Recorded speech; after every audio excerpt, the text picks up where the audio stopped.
नमस्कार, आप देख रहे हैं न्यूज 18। मैं हूं आपके साथ मेनका चौधरी। इस बुलेटिन में खबर उत्तराखंड से और सबसे पहले देहरादून से बड़ी खबर, जहां 15 साल की लड़की की संदिग्ध परिस्थितियों में मौत हुई है। पुलिस हालांकि इस मामले को सुसाइड के एंगल से जोड़ रही है, लेकिन घटनास्थल पर पहुंचे कांग्रेस और बीजेपी नेताओं ने इसे गंभीर और संदिग्ध मामला बताया है। एमएलए हॉस्टल के पास फ्लैट में 15 साल की लड़की काम करती थी। जहां काम करती थी, शव भी वहीं पर मिला। पुलिस ने फ्लैट मालिक विक्रम लूथरा और राजा लूथरा को हिरासत में लिया। उनसे पूछताछ की जा रही है। घटनास्थल पर बीजेपी और कांग्रेस के नेता पहुंचे। नेता विपक्ष यशपाल आर्य और कांग्रेस नेता प्रीतम सिंह ने पूरे मामले को ही संदिग्ध बताया और कहा कि लड़की से मारपीट की जाती थी। कानून व्यवस्था पर भी उन्होंने सवाल खड़े किए।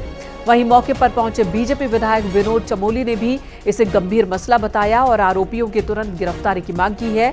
इस मामले को लेकर विधानसभा में भी खूब हंगामा हुआ और अब कल इस पर संसदीय कार्य मंत्री रिपोर्ट देंगे। बच्चा का रूप देने की भी कोशिश की जा रही है। उसने आत्महत्या की है, कह रहे हैं। सच सामने आना चाहिए। और जैसा हमने कल भी कहा, हाउस में कहा, विधानसभा सत्र के नियमों के तहत कहा कि कानून व्यवस्था बिल्कुल लचर हो चुकी है, ध्वस्त हो चुकी है, अपराधी बेलगाम है। पुलिस जो कह रही है कि हैंग था, हैंग उसने क्या था, आत्महत्या क्यों करेगी कोई 14 साल की बच्ची जो है। और उसके शव को जो है बिना परिजनों के, बिना पुलिस के जो है आए नीचे उतार दिया गया और अस्पताल ले गए, लेकिन वहाँ उसकी मौत हो चुकी है। पोस्टमार्टम होने जा रहा है। तो ये बहुत गंभीर विषय है। बाल श्रम कानून के अंतर्गत आप किसी भी नाबालिग बच्चे को श्रमिक के रूप में नहीं रख सकते हैं। ये तो क्राइम उस परिवार ने किया ही है। तो मैंने अभी एसएसपी को कहा है कि आप उसको तुरंत गिरफ्तार करिए और जैसे पोस्टमार्टम की रिपोर्ट आती है तो अगर वो मर्डर है तो फिर तो कार्रवाई हो ही जाएगी। अगर वो आत्महत्या भी है तो उसके कारण भी तलाशने होंगे कि आखिर उस बच्चे को आत्महत्या करने की आवश्यकता क्यों पड़ी। और हमें महत्वपूर्ण एक वीडियो फुटेज भी मिली है। वहां पर जो कैमरे लगे हैं उस पर लड़की करीब 9:30 बजे करीब एक स्टूल हाथ में लेकर और हाथ में वो बाथरूम में जाते दिखाई दी है। और किन परिस्थितियों में उसके द्वारा सुसाइड किया गया या क्या घटनाक्रम हुआ है, साथ ही साथ जिस तरह से एक नाबालिग लड़की जो काम कर रही थी घर में, उस सभी परिस्थितियों को देखते हुए तत्काल जो मौके पर सभी को डिटेन कर लिया गया थाने पर। हल्द्वानी के बनभूलपुरा कांड से जुड़ी बड़ी खबर है। इस कांड से जुड़े दूसरे सबसे बड़े आरोपी की पुलिस ने गिरफ्तारी कर ली है। पुलिस ने इस पूरे कांड के मास्टरमाइंड अब्दुल मलिक के बेटे अब्दुल मोईद को भी गिरफ्तार किया। मोईद को दिल्ली एनसीआर से गिरफ्तार किया गया। पुलिस उससे पूछताछ कर रही है। मलिक का ये बेटा 8 फरवरी से ही फरार था। पुलिस उसकी तलाश के लिए जगह जगह दबिश दे रही थी।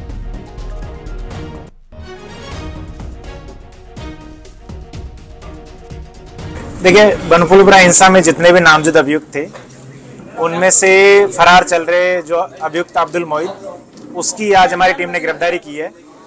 और ये गिरफ्तारी होने के साथ इसमें नामजद जितने भी अभियुक्त थे उनकी सभी की गिरफ्तारियां हो चुकी है।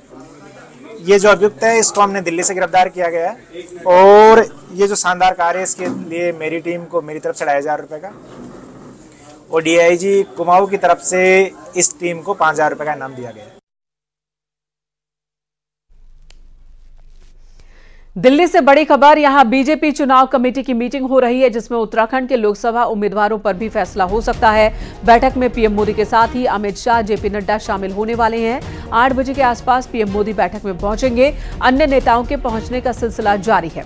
उत्तराखंड के मुख्यमंत्री पुष्कर सिंह धामी और बीजेपी अध्यक्ष महेंद्र भट्ट यहां मौजूद हैं और माना जा रहा है कि उत्तराखंड की 5 सीटों पर फैसला आज ही हो जाएगा। 5 सीटों पर नामों का ऐलान हो सकता है।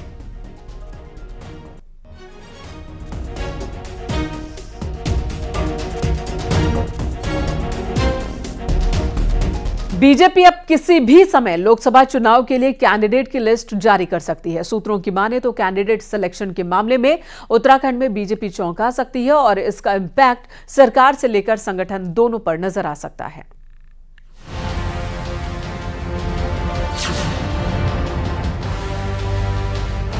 उत्तराखंड की 5 सीटों पर नाम फाइनल करने के लिए मुख्यमंत्री पुष्कर सिंह धामी और बीजेपी के प्रदेश अध्यक्ष महेंद्र भट्ट 2 दिन से दिल्ली में हैं। तो इधर स्टेट बीजेपी में चर्चाओं का बाजार गरमाया हुआ है। चर्चा है कि बीजेपी 5 में से 4 सीटों पर कैंडिडेट बदलने जा रही है। पूर्व मुख्यमंत्री, राज्यसभा सांसद, मंत्री भी दावेदार बताए जा रहे हैं। सूत्रों की माने तो स्टेट कैबिनेट से 3 मंत्रियों धन सिंह रावत, रेखा आर्य, प्रेमचंद अग्रवाल का नाम पैनल में भेजा गया है। मंत्री सतपाल महाराज ने लोकसभा में इंटरेस्ट नहीं दिखाया, जबकि अल्मोड़ा और टिहरी सीट पर महिला कैंडिडेट तय मानी जा रही हैं। भारतीय जनता पार्टी जो है बहुत जल्दी अपने लोकसभा प्रत्याशियों के टिकट डिक्लेयर करने वाली है और मैंने पार्टी से आग्रह कर दिया कि चूंकि मैं विधायक भी हूं, यहाँ मिनिस्टर भी हूं, तो मैंने कहा कि सांसद का चुनाव जो है मेरे अलावा किसी को भी आप लड़ा सकते हैं, जो पार्टी तय करेगी हम सब उसको चुनाव लड़ाएंगे। अगर बीजेपी प्रत्याशियों में बदलाव होता है तो राज्य में बीजेपी में भी सियासी समीकरण बदल सकते हैं। कैबिनेट से एक भी मंत्री को टिकट मिलता है तो इससे कई नए चेहरों की लॉटरी खुल सकती है। कैबिनेट में 4 सीटें पहले से ही खाली हैं। बीजेपी नेताओं का कहना है कि हैट्रिक के साथ जीत के लिए जो भी बदलाव करना होगा पार्टी जरूर करेगी। 5 सीटें हैं, कम से कम 5 लाख के मार्जिन से हम यहाँ से जीत कर जाएं। उसके लिए जो भी करना आवश्यक होगा निश्चित तौर पर पार्टी नेतृत्व कर रहा होगा और जिसको भी पार्टी नेतृत्व मैदान में उतारेगा ये निश्चित जान लीजिए कि भारी बहुमत के साथ, बड़े मार्जिन के साथ हम जीतकर दिल्ली पहुंचे। चंद घंटों के अंदर इस सियासी सस्पेंस से बीजेपी पर्दा उठा सकती है। 2 सीट टिहरी और अल्मोड़ा में महिला कैंडिडेट होंगी, ये तय माना जा रहा है। और अगर ऐसा हुआ तो ये पहली बार होगा जब लोकसभा की 2 सीटों पर कोई पार्टी महिला कैंडिडेट फील्ड करेगी। देहरादून से न्यूज़ 18 के लिए सुनील नवप्रभात की रिपोर्ट।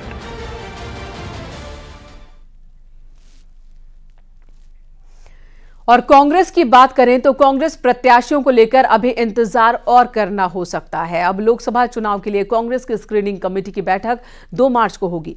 गुरुवार को दिल्ली में कांग्रेस प्रदेश करण महारा ने स्क्रीनिंग कमेटी के अध्यक्ष भक्त चरण दास और प्रभारी शैलजा के साथ बैठक की। इस बैठक में अनौपचारिक तौर पर दावेदारों के नाम पर चर्चा हुई, लेकिन नेता विपक्ष यशपाल आर्य सदन में होने की वजह से बैठक में शामिल नहीं हो पाए। लोकसभा चुनाव के लिए 5 सीटों पर कांग्रेस पार्टी की ओर से 35 से ज्यादा नाम सामने आए हैं। माना जा रहा है कि 2 मार्च को होने वाली बैठक में हर सीट पर 2 से 3 दावेदारों के नाम तय होंगे, जबकि फाइनल उम्मीदवार के नाम पर फैसला सेंट्रल इलेक्शन कमेटी की बैठक के दौरान लिया जाएगा। लोकसभा चुनाव में बीजेपी के मुकाबले के लिए किसे उम्मीदवार बनाया जाएगा, इसे लेकर कांग्रेस में बड़ा असमंजस है और कांग्रेस के तय होने में देरी हो रही है।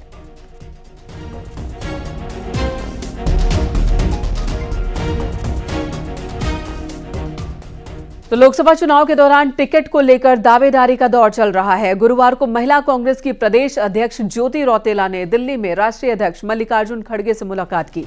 इस दौरान उत्तराखंड में महिला कांग्रेस के एक्टिविटी के साथ ही लोकसभा चुनाव को लेकर बात हुई है। ज्योति रौतेला ने इसके बाद प्रदेश प्रभारी शैलजा से भी मुलाकात की। ज्योति रौतेला ने पौड़ी गढ़वाल सीट से दावेदारी ठोकी है।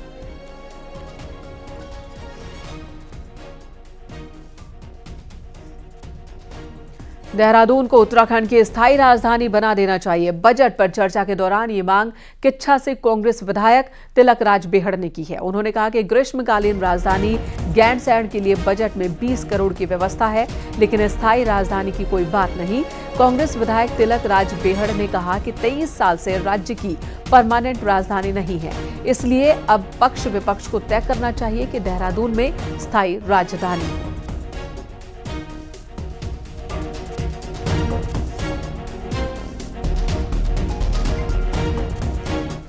डर काहे का है?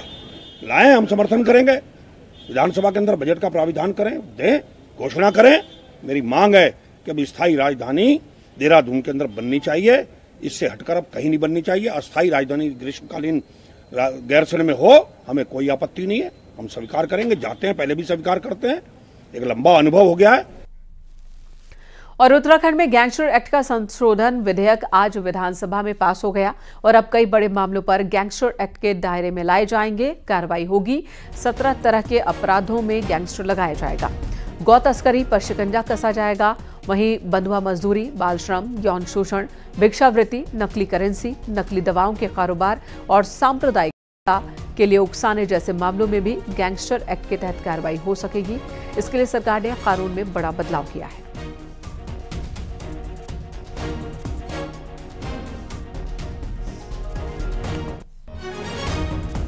सोशल मीडिया पर एक वीडियो पुलिस और अल्मोड़ा के बीजेपी जिलाध्यक्ष रमेश बहुगुणा की बहस का वायरल हो रहा है, जिसमें लोधिया बैरियर पर गेट खोलने को लेकर बहस हो रही है। न्यूज 18 ने बीजेपी जिलाध्यक्ष का पक्ष जाना तो उन्होंने बताया कि वीडियो 2 महीने पुराना है और देहरादून पार्टी की मीटिंग से लौट रहे थे, तभी गेट खोलने के बजाय पुलिस वाला बहस कर रहा था। माना जा रहा है कि किसी पुलिसकर्मी ने ही वीडियो बनाया जो आज वायरल हो रहा है। रमेश बहुगुणा ने पुलिस से मुलाकात की और पुलिस ने भी मामले की जांच की बात कही है। गलत बात है, मैं कभी ऐसा नहीं बोलता। नौकरी है, इसमें हमारे बच्चे हम कभी नहीं। सुन लो, सुन लो, हमने कहा अपनी जिलाध्यक्ष चेयर देंगे, हम आपको चेयर देंगे सर, हम यही रहते हैं। तुमने क्यों? चलो खोल दो। ऐसा है, सुनो, गाड़ी चेक कर रहा है, उसी में भी एकदम हो गया। खोल दो। तो करो। अरे हम पहचानते नहीं है ना, फिर तभी तो बीजेपी जिलाध्यक्ष तो ठीक है ना, आपको हम पहचानते नहीं। वीडियो का अब वायरल होना ये कहीं न कहीं कुछ गलत चीज को भी एक कह सकते हैं कि जाहिर करता है। तो इस संबंध में मेरे द्वारा क्षेत्राधिकारी अल्मोड़ा को एक गहन जांच के लिए उसमें ऑलरेडी बता दिया गया है। साथ ही साथ में किस तरह से और किस स्तर पे वायरल हुआ, किस वजह से हुआ, इसके लिए हमारी जो साइबर टीम है उसको भी मैंने एक्टिव कर दिया है। साथ साथ में अगर आवश्यकता हुई तो हम STF की भी इसमें मदद लेंगे। इधर कोटद्वार में नकली दवाई की मैन्युफैक्चरिंग के मामले में 2 लोगों की गिरफ्तारी हुई है। फार्मा कंपनी के मालिक के साथ एक सप्लायर भी गिरफ्तार किया गया। आपको बता दें, कंपनी में जानवरों के लिए दवाइयां बनाई जा रही थी, कैल्शियम की गोलियां बनाई जा रही थी, लेकिन ये सभी नकली। इंसानों के लिए भी नकली एंटीबायोटिक की दवाई बनाई जा रही थी। दूसरी कंपनी का लेबल लगाकर मार्केट में ये सप्लाई करते थे।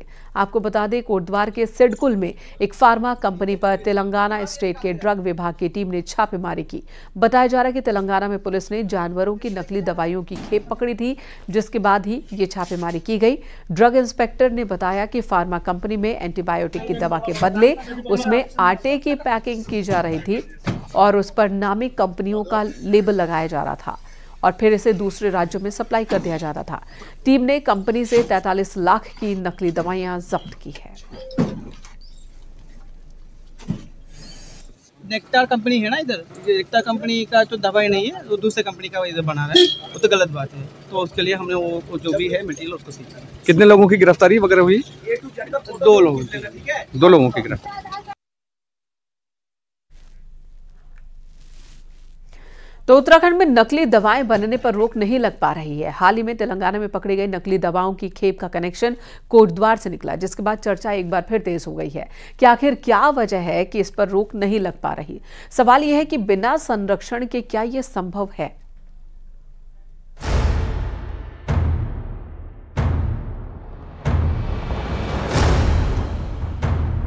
उत्तराखंड में 165 फार्मा कंपनी WHO से सर्टिफाइड हैं, जबकि 4 कंपनी US FDA से मान्यता प्राप्त हैं। आज की तारीख में 20% दवा की सप्लाई दूसरे राज्यों में उत्तराखंड से हो रही है। ऐसे में नकली दवा का कारोबार भी प्रदेश में तेजी से फल फूल रहा है। हरिद्वार, रुड़की में तो घरों से ही दवा के कारोबार का भंडाफोड़ हो चुका है। ऐसे में सवाल यह है कि क्या वजह है कि नकली दवा के कारोबार पर लगाम नहीं लग पा रही। वहीं अधिकारियों का दावा है कि उत्तराखंड को बदनाम करने की साजिश है। गुजरात से लेकर तेलंगाना में जो नकली दवा पकड़ी गई, उसमें अभी तक उत्तराखंड से कोई लिंक नहीं मिला है।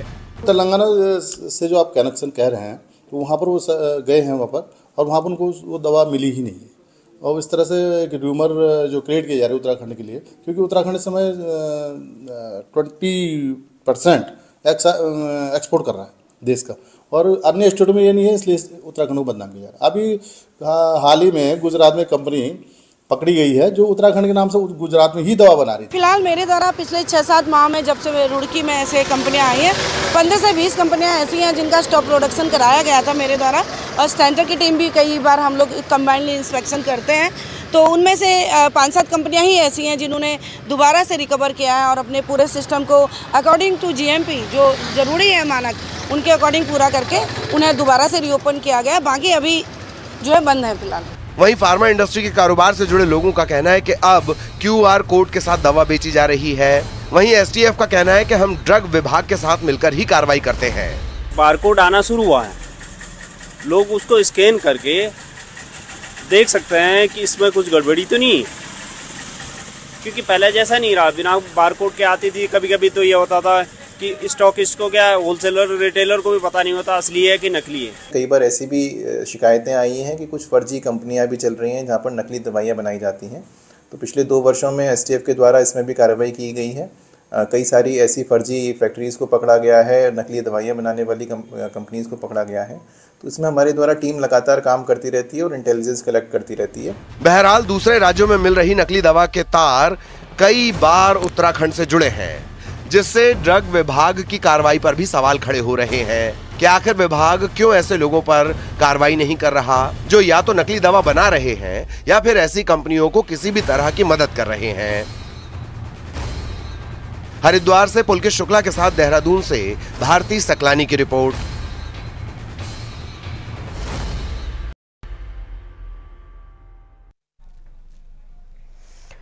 उधर बागेश्वर पुलिस ने 2 तस्करों को गिरफ्तार किया। ये सभी खबरें पहाड़ टॉप 10 में रफ्तार के साथ देखते हैं।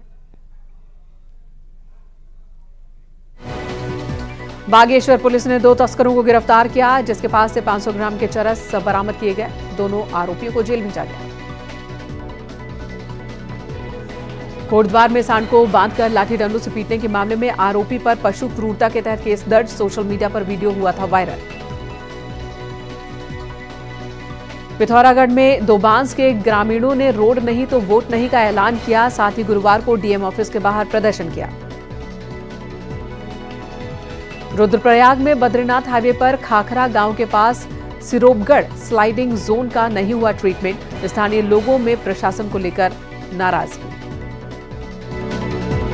रुड़की के देहात क्षेत्र में अस्पतालों में अल्ट्रासाउंड एक्सरे की सुविधा नहीं मिलने से मरीज परेशान। लोग हरिद्वार देहरादून के निजी अस्पतालों के चक्कर काटने को मजबूर। पौड़ी में मरीज को अस्पताल पहुंचाने से पहले 108 एम्बुलेंस सेवा बीच सड़क पर खराब हुई। समय पर मेंटेनेंस नहीं होने की वजह से एम्बुलेंस खराब होने की घटनाओं में बढ़ोतरी। रुद्रप्रयाग में एसपी विशाखा अशोक भदाणे ने थाना अगस्त मुनि का निरीक्षण किया। थाना परिसर की साफ सफाई ठीक तरीके से रखने के निर्देश दिए। चमोली में आंगनबाड़ी वर्कर्स का आंदोलन कई मांगों को लेकर 1 हफ्ते से जारी है। वर्कर्स ने अब और ज्यादा उग्र आंदोलन की बात कही। कॉर्बेट टाइगर रिजर्व में मार्च के पहले हफ्ते में जलीय जीवों की गणना का दूसरा फेज शुरू होगा। इस दौरान मगरमच्छ, घड़ियाल और उदबिलाव को शामिल किया गया। उत्तरकाशी के समाज कल्याण विभाग ने दिव्यांगों के बीच मैत्रीपूर्ण क्रिकेट मैच का आयोजन किया। मैच लोकसभा चुनाव में मतदाताओं को जागरूक करने के लिए किया गया।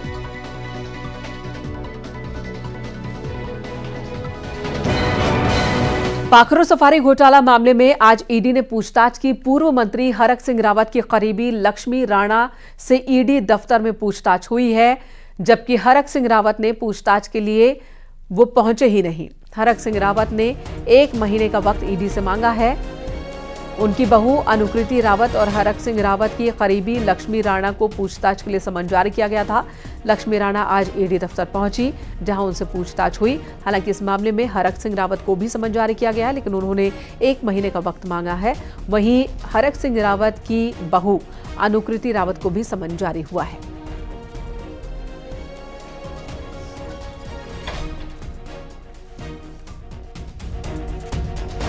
पहाड़ के अधिकांश घरों में बद्री गाय पशुपालकों द्वारा पाली जाती है, जिसका दूध, घी और गौमूत्र का इस्तेमाल औषधि के रूप में किया जाता है। इसकी डिमांड सिर्फ देश ही नहीं बल्कि विदेशों में भी है। दिखाते हैं इसी पर आपको एक रिपोर्ट।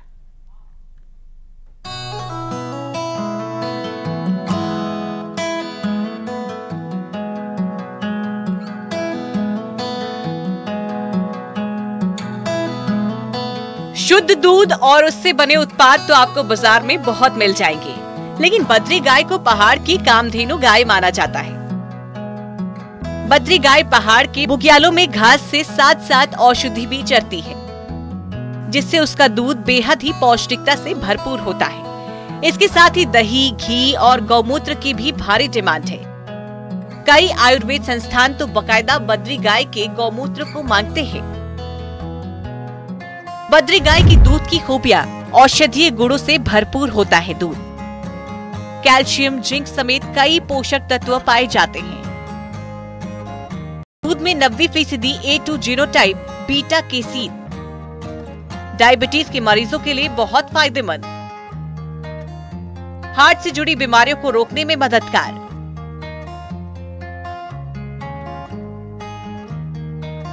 ये मैंने जब देखा कि उसका सच में इसका यूरिन भी बहुत अच्छी एंटीबायोटिक एक्टिविटी का रखता है, उसका मिल्क भी बहुत इजीली डाइजेस्टेबल है। आपने देखा होगा ना, लोग कहते हैं कि हम भैंस का नहीं बच्चे को गाय का दूध पिलाएंगे, उसके पीछे रीजन ये है कि उसका डाइजेस्ट होना,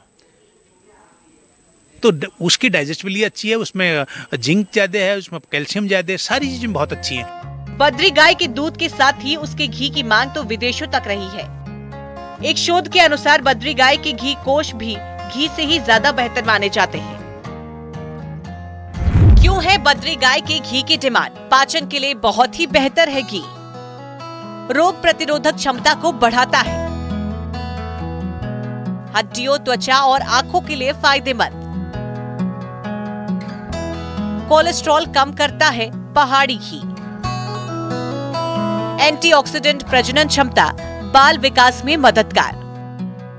हमारी पहाड़ वाली गाय बहुत लोगों ने पाल रखी है, जिसका दूध और घी बहुत महंगा जाता है और उसका गोबर और मूत्र भी काम आता है।